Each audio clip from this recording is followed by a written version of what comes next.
अपने मार्क्स जरूर जरूर शेयर करना यहाँ पर अपने, जिससे कि सब लोगों को पता चलेगा कि क्या मेरिट जारी है। ये नहीं कि तुक्का नहीं कहूंगा, श्योर होना चाहिए, श्योर शॉर्ट वाला बताऊंगा आपको। सो हेलो दोस्तों, welcome to my YouTube channel. तो दोस्तों आज हो चुका है 17 दिसंबर को आरओ का एग्जाम, जिसका बहुत लंबे समय से इंतजार था। सबसे पहले बात करेंगे जो एग्जाम आया है उसकी, क्या हुआ, कैसा एग्जाम आया, और उसके बाद बात करेंगे कट ऑफ की, क्या कट ऑफ इसकी जा सकती है। प्रथम दृष्टया जो मैंने पेपर को देखा है उसके बाद मुझे क्या लगता है, बहुत लोग अपनी कट ऑफ बता रहे हैं, बहुत लोग क्या क्या बोल रहे हैं, लेकिन मैंने जो एग्जाम को देखा, अपना जो एक्सपीरियंस है उसके हिसाब से, जो हमेशा आपको बताता हूं, फिर से बताऊंगा आपको क्या कट ऑफ रह सकती है। सबसे पहले थोड़ी सी बात कर लेते हैं एग्जाम पेपर की। तो अगर बात करें दोस्तों एग्जाम पेपर की, तो आपको लग रहा होगा यार बहुत ही बड़ा अचंभा हुआ एग्जाम पेपर को जब देखा। अब आपको लग रहा होगा, मैं ये कहूंगा कि यार इतना इजी पेपर आ गया, कैसे आ गया, आरओ में आ गया। लेकिन भाई इसमें बिल्कुल भी अचंभा होने की, कुछ भी मतलब सरप्राइज होने की जरूरत नहीं है। जो लोग 5-6 साल से एग्जाम देते आ रहे हैं उन्हें पता है, ये यूकेपीएससी हो, यूकेएसएससी हो, कोई भी हो, ये कुछ भी पता नहीं चलता है यार एग्जाम किस लेवल का हो। चाहे वो भाई साहब कई बार क्लर्क के पेपर इतने ज्यादा टफ आए हैं, पीसीएस लेवल से ज्यादा टफ, और कई बार आरओ का हो, पीसीएस का हो, बहुत इजी आया था, जैसा कि आज हुआ। आज मैं मानता हूं बहुत लोग कहते हैं कई बार यार एक ही सबकी ना एक ही लैंग्वेज हो गई है। क्या करते हैं, जैसे पेपर होता है उसके बाद कहते हैं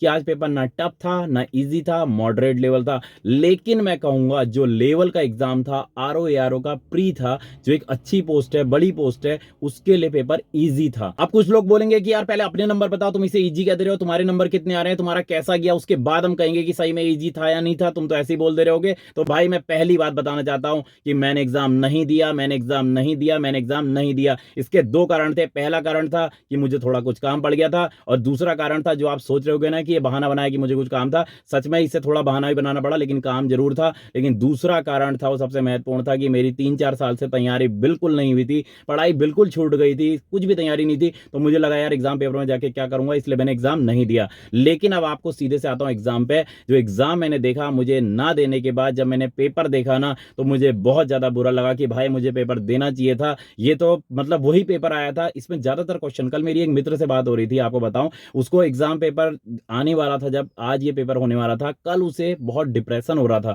तो मैंने उससे कहा भी था, वो अभी देख भी रहा होगा तो समझ रहा होगा कि भाई मैंने उससे कहा भी था कि जो एग्जाम आएगा आराम से देना, कॉन्फिडेंस से देना, बिल्कुल डरना मत, क्योंकि जो क्वेश्चन आएंगे वो सब रिपीट होते हैं, और जो रिपीट नहीं होते हैं वो घुमा फिरा के पूछे जाते हैं, उन्हीं क्वेश्चनों के आसपास से निकाले जाते हैं। तो आपको ऐसा नहीं सोचना था यार कि कई लोग तो पहले ही बहुत डिप्रेशन में आ गए कि बहुत बड़ा एग्जाम है, पता नहीं कितना टफ आएगा, हमसे नहीं होगा। तो एग्जाम वही आया है, जो सारे क्वेश्चन पुराने आते थे वही सब रिपीट हुए हैं। मैंने देखा, इसको मैं इसलिए इजी कह रहा हूं क्योंकि जिस लेवल पे था, इतने सालों के बाद, इतने सालों के बाद आज हम 2023 के एंड में हैं, इतना कंपटीशन बढ़ चुका है, बच्चे इतनी ज्यादा नई नई किताबें खोज खोज के निकाल रहे हैं, उनको पढ़ लें, और उसके बाद भी जो एग्जाम हुआ है वही पुराने क्वेश्चन है, बहुत ज्यादा कुछ टफ नहीं था। तो इजी पेपर मैं इसे कहूंगा, क्योंकि जो लेवल इसका था, आरओ का लेवल था, उसमें ये इजी पेपर था। आयोग ने जो बनाया है इसकी वजह से मेरिट थोड़ी बढ़ेगी इसकी, लेकिन ये प्री है, ये कोई वनडे एग्जाम नहीं है, तो मेरिट यहां पर मैं आपको बताऊंगा आगे क्या रहनी चाहिए। लेकिन हाँ, जो एग्जाम को मैंने पूरा देखा, इसमें जो करेंट भी आई थी, और उत्तराखंड बहुत ईजी थी, उत्तराखंड करीबन मैं कहूंगा उत्तराखंड बहुत ईजी थी। करेंट भी जिसने पढ़ी होगी उसके लिए बहुत ईजी रही होगी। और रीजनिंग, रीजनिंग भाई साहब, जो अच्छे मैथ्स के खिलाड़ी होंगे, रीजनिंग वाले होंगे, वो कम से कम 45 तो करके ही आएंगे, और जो बहुत अच्छे होंगे वो 50 भी मारेंगे। अब यहाँ पे क्या है, 100 नंबर की इसमें जीएस गई है, 100 नंबर की जीएस है, और उसमें से मुझे लगता है कि करीबन करीबन 70 से 75 नंबर, 70 से 75 नंबर निकालना, कट कुट के निकालना आसान है, बहुत मुश्किल नहीं है।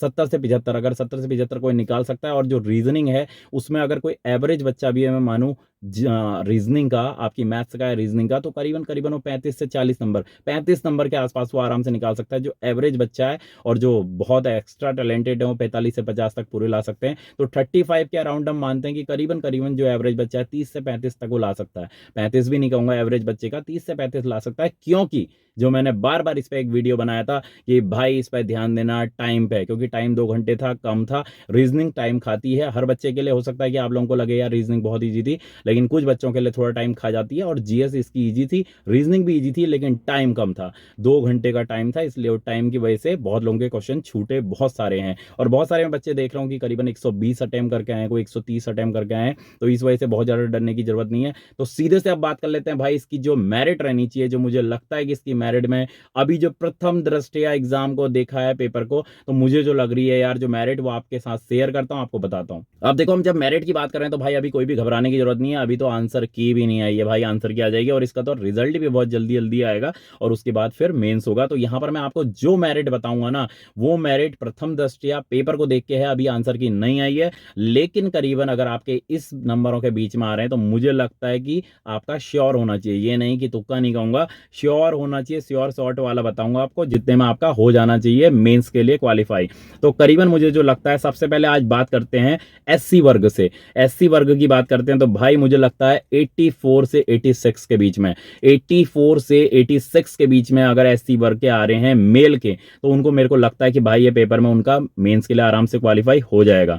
एससी वर्ग की फीमेल की बात करूं तो 80 से 82 के बीच में, 80 से 82 के बीच में एससी वर्ग की फीमेल के मुझे लगता है कि हो जाएगा अगर इतने आ रहे हैं। अब बात करता हूं एसटी वर्ग की। एसटी वर्ग की बात करता हूं तो 82 से 85 के बीच में, 82 से 85 के बीच में, इस बीच में अगर आपके नंबर आ रहे हैं, ये मैं बीच में इसलिए बता रहा हूं कि 94 से 96 या 82 से 86, ये इसलिए बता रहा हूं क्योंकि अभी आंसर की नहीं आएगा। अगर आंसर की आ गई होती तो करीबन करीबन इसमें बहुत सारी पिक्चर साफ हो जाती, लेकिन अगर आपके इस बीच में आ रहे हैं तो आपके बहुत अच्छे चांस हैं और श्योर शॉर्ट वाला बता रहा हूं कि आपका हो जाएगा। आप समझो मानो अपने को मेंस का और तैयारी शुरू कर दो।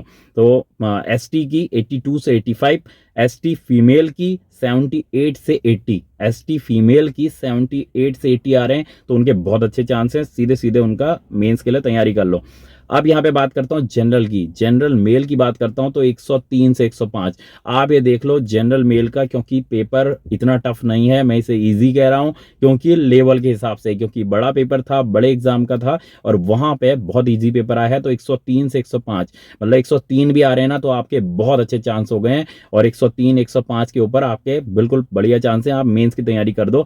मैं तो अभी ये कहूंगा कि आपके 100 से ऊपर जिसके आ रहे हैं वो अपनी आशाएं बनाए रखो, उम्मीद बनाए रखो और तैयारी करते रहो मेंस की। लेकिन 103 से 105 के बीच वालों के बहुत अच्छे चांस है, मेंस के लिए हो गया है उनका। यहीं पे जनरल फीमेल की बात करूं तो 94 से 96 के बीच में, जनरल फीमेल 94 से 96 के बीच में जनरल फीमेल का आराम से हो जाना चाहिए। 93 पे जाऊंगा मैं यहाँ पे और भी, 93 से 95 के बीच में अगर जनरल फीमेल का आ रहे हैं 95 96, तो 93 अगर आप क्रॉस कर रहे हैं, मैं सीधी बात करूंगा 93 अगर आप जनरल फीमेल क्रॉस कर रही हैं तो चांसेस बनते हैं और 95 के बाद जनरल फीमेल के 100% चांस होने चाहिए। अब यहां पे मैं बात करता हूं ओबीसी वर्ग की।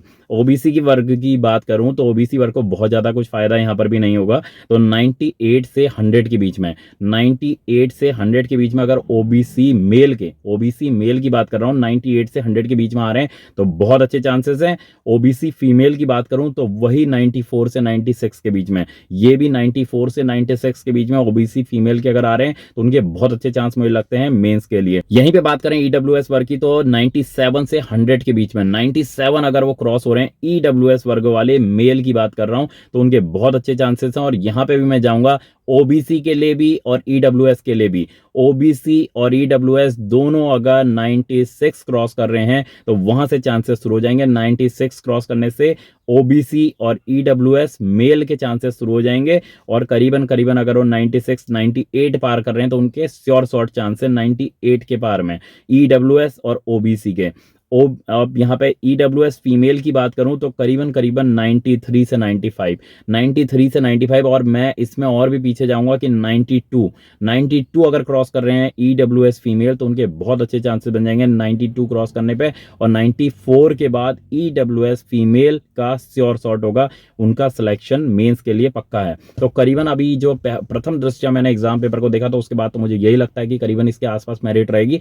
मेरिट थोड़ी हाई जरूर जाएगी, लेकिन यहां पर आपको अभी घबराना नहीं है। अभी जब आंसर की आएगी तो बहुत सारी चीजें चेंजेस होंगी। इसमें कई सारे क्वेश्चन मेरे को लगता है, कुछ क्वेश्चन मेरे को अभी तो मैंने जल्दबाजी में जो देखे हैं मुझे लगता है कि उनमें से कई सारे क्वेश्चनों में थोड़ा मुझे कंफ्यूजन है, तो उसके बाद देखते हैं क्या होगा। लेकिन आप लोग अपना कॉन्फिडेंस बनाए रखो और जिसके अच्छे नंबर आ रहे हैं करीबन 100 के पास में, वो अपनी मेंस की तैयारी करना अभी से शुरू कर दो क्योंकि बहुत ज्यादा समय नहीं मिलेगा और अभी आंसर की आने और रिजल्ट आने में थोड़ा टाइम है। तो मैं चाहूंगा कि आप लोग भी अपने यहाँ पर मार्क्स शेयर जरूर करो, अपने मार्क्स जरूर शेयर करना यहाँ पर अपने, जिससे कि सब लोगों को पता चलेगा कि क्या मेरिट जारी है, क्या लोगों के मार्क्स आए हैं और अपने जो रियल वाले मार्क्स हैं वही शेयर करना, जिससे लोगों को थोड़ा पता चलेगा और आपको खुद में पता चलेगा कि भाई क्या मेरिट जारी है। मिलेंगे दोस्तों नेक्स्ट वीडियो के साथ, इसके बाद आंसर की आएगी, उसके बाद फिर देखेंगे इसका क्या होता है। तो मिलेंगे नेक्स्ट वीडियो के साथ, तब तक जय उत्तराखंड, जय भारत।